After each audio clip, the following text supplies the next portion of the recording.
This video is about a book I wrote with a translation of Ephraem the Syrian's commentary on Daniel. The actual title of the book is Syriac Interpretations of the Book of Daniel, translated from the 18th century Latin versions of Petrus Benedictus and Joseph Simon Assemani. I'll write down those Latin sources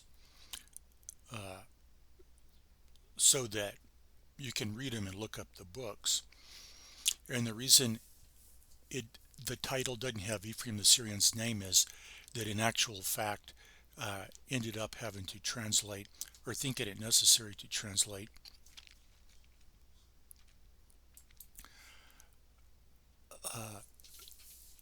some scholia by Jacob of Edessa, and the last two chapters are about that.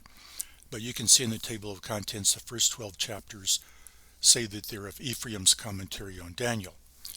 And in Montgomery's commentary on Daniel, which I mentioned, and a bunch of other books, they'll speak of Ephraim's commentary on Daniel, but it's certain that some of the material in Ephraim's commentary was written by later writers and inserted into it, but I don't know if it has ever been really figured out how much is authentically his.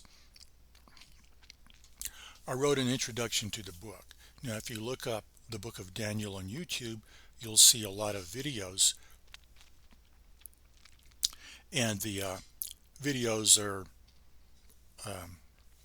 controversial or inspire emotional reactions because the world is split into people who believe in the traditional interpretation of the book of Daniel and those who believe in what you might call the liberal interpretation.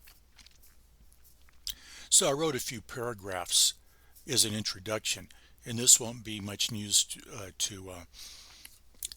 a few, maybe hundreds or thousands of people who diligently study the book of Daniel, but this would explain why I wrote it to other people.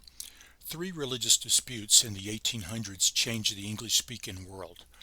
The disputes changed churches, changed universities, and changed morality.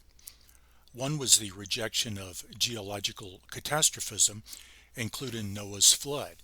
Another was the theory of evolution, which rejected the biblical story of creation.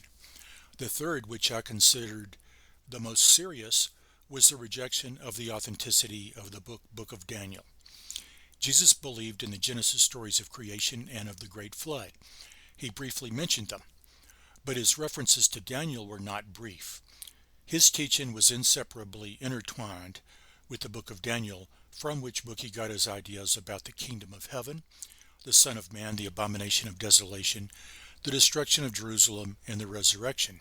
If Christians conclude that Jesus was wrong about the Genesis stories, they can ignore verses where Jesus referred to them, like Matthew 19:4-6 and 24:37-39.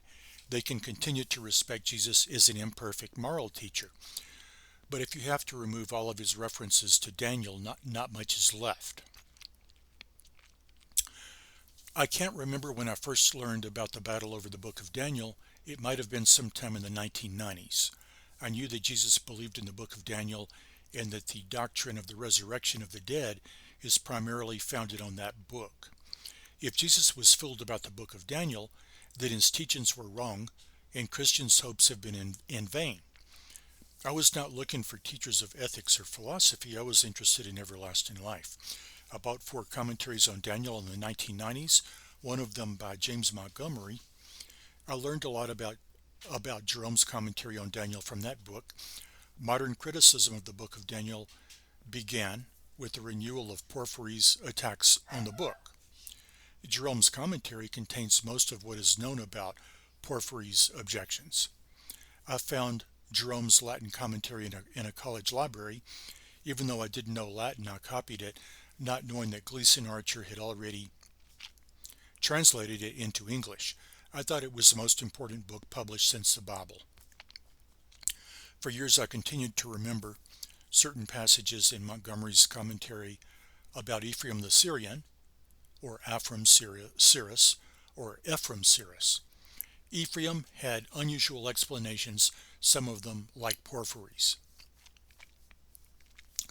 Unexpectedly, as if by divine providence, Google Books and the Internet Archive provided internet users with Volume 2 of the 1740 edition that Montgomery used, as well as other editions. Now, this is the word processing file I wrote the translation in. But the way I wrote it was so that the Latin is on the left page and the English translation on the right. And look at how many footnotes I have on the book. Enormous amounts of footnotes, both for explaining why I chose the Latin translation I did and trying to figure out what Ephraim was saying and other things. So I'm going to have another video YouTube with chapter 12 of Ephraim's commentary, so anybody that's interested can see how different his commentary is than Jerome's commentary and most of the other conservative or traditional Christian writers.